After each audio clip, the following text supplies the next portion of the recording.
Sometimes when he closed his withered eyelids, the old man could see the prairies of his youth, the moonlight grasses, feel and hear the gentle whiskers of the wind against his flesh. But that had been long ago, hadn't it? Sometimes when he dreamed, he would forget that he was old and leap through those fields, shrieking with the elemental joy of existence. There were others there, young like he was in the dream, their faces blurry but so heartbreakingly familiar. It felt wrong to have forgotten them. Then he would wake again and see the corroded metal walls of his prison. Technically, he was not bound in this cell. He could leave at any time. He just had to get up and walk out. But beyond, the world had changed into something lunatic, too bright, too complex, as though it had been designed to confuse and daze him. Burning white lights, random surfaces at dizzying intervals, so that the air seemed to drown or choke him. It had not been this bad when they had first brought him to this dismal place, or perhaps it was he who had changed, his faculties dispersing themselves into the suffocating walls. So here he stayed. He would try to take refuge in fantasy, losing the present as he had lost so much of the past. Those open prairies were becoming harder and harder to call up on his own volition. Instead, he found himself walking endless, twisted corridors, doors sagging with decay and dark, damp mold dripping from the ceiling. He wondered whether it was the ruin of his own mind he was imagining. He had been young once, he thought. He remembered his mother and siblings, though in his mind they had become mixed with his children, and how they had played amongst the trees and in the open prairies. He had been taught how to hunt. In those days, prey had been plentiful. No, not plentiful, he thought, but easier to catch. His mother had brought him an old tattered one alive to show him how to hunt, and he and his brothers and sisters batted and clawed at it until it shuddered and expired. Did it think? He wondered. Did it feel? Did it understand it was old and could no longer defend itself? Even then, his tribe had not been large, never more than 20. In those days, the prey were different. Their bones were long and thick. They had ridges over their eyes and they wore the skins of other animals. Their teeth and claws were barely a threat to the long arms of his tribe. But sometimes they had other teeth made of stone they could hold in their hands, sharp glittering things that tore your flesh. Then the prey had changed, a smaller, scrawnier sort of prey, with more stone teeth than the others, so that at first the tribe still hunted the boneheads. The thinner prey hunted the boneheads too, though not for food, and between them the supply dried up. This new sort of prey was harder to hunt and catch even back then. They sealed themselves away in burrows which gave way to hives, with the horrible crisscrossing branches exactly perpendicular to each other that made his tribe's eyes water and their stomachs heave when they looked at them. And they had the burning light, like lightning but contained in a bundle of sticks.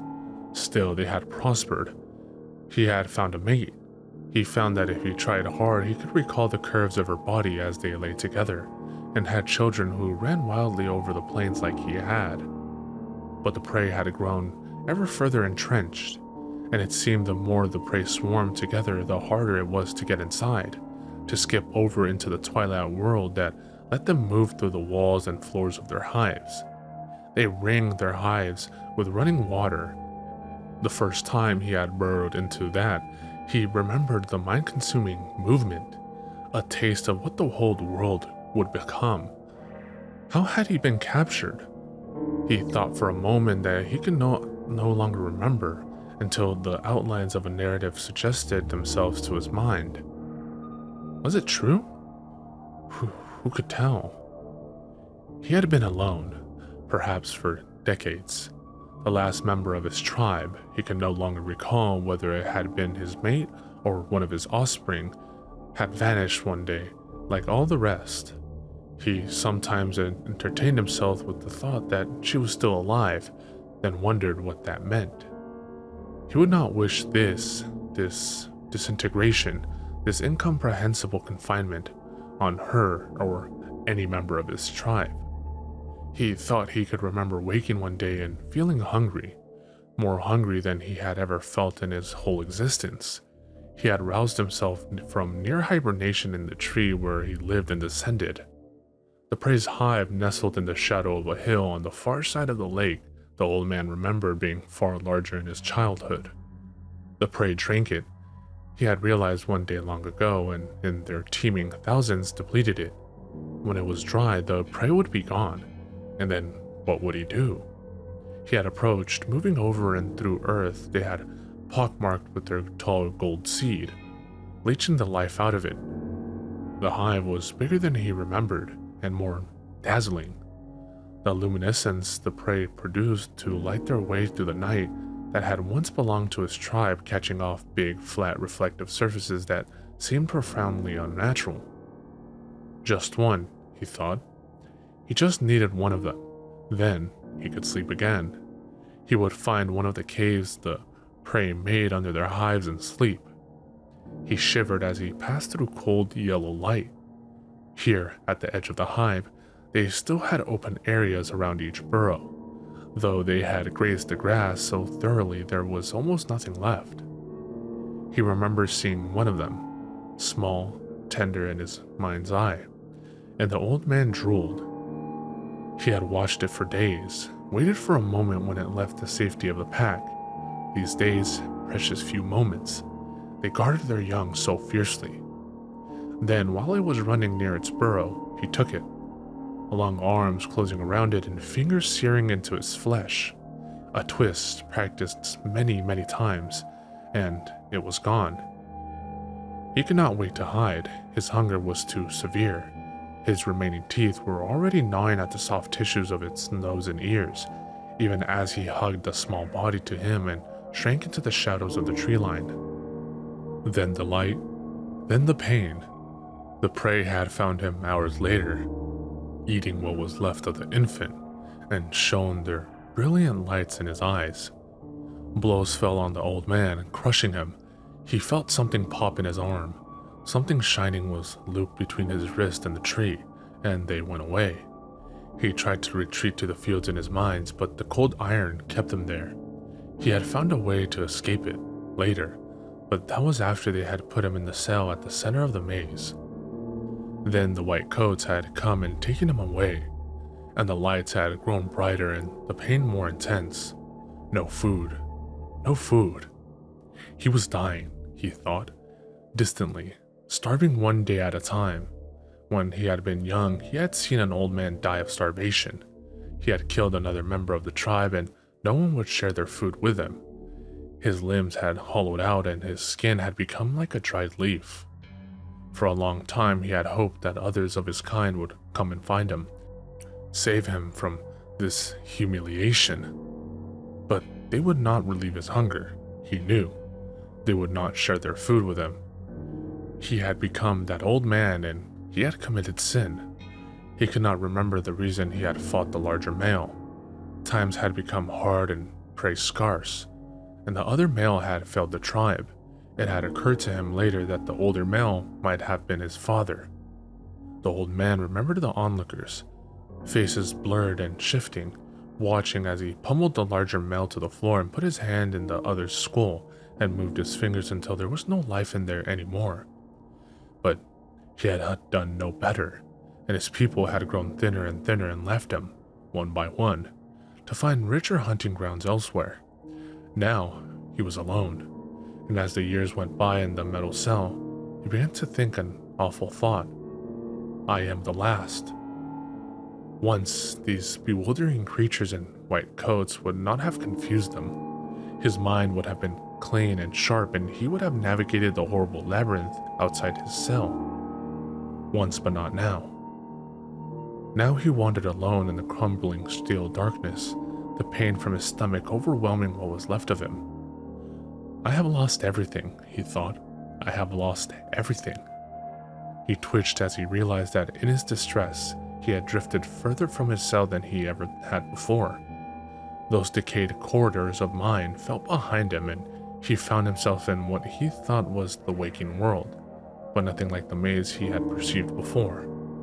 Here the air was so fresh his lungs exhaled suddenly as though he had been submerged in ice. He was in a small tunnel-like space, like the burrows of foxes or badgers, but hard-cornered and metaled in the fashion of the prey. Below him were slats of light, and he realized dimly that through them he could see the world of the white coats, clean and clinical. But there was something wrong. Red lights were wheeling back and forth, hypnotically. The white coats were running, rushing away to be replaced by others with blue hard hats and determined expressions. Then, he smelled it. The scent of injured prey. So rich, so replete in memory, but so harrowingly distant that he wondered if he had imagined it, like so much else. But no, there it was again.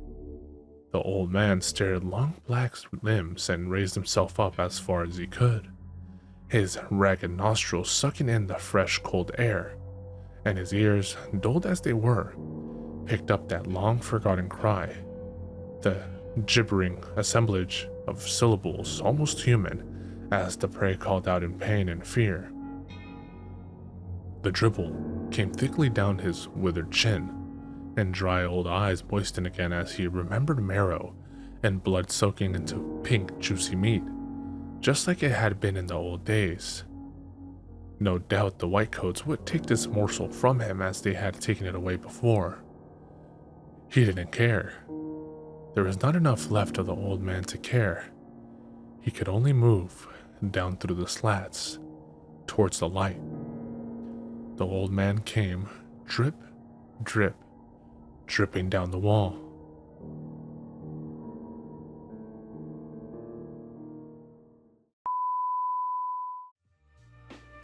Sinister V's, sinister voices. Yo. Action-packed Black Mac 10, Junior and his friend, not a pot to piss and starving brothers on a mission. 2:30, brilliant plan around the tow booth, GW Bridge, got the weapon concealed, nothing to lose. They choose to break the rules at all costs, stick them in Jersey, hit the other side to New York, black and red leather suits and black biker boots. One got the gun, the other one controls the motorbike, adrenaline pumping, dreams of cash. Anybody try to stop them getting lead in their face, believe that. Black Pack.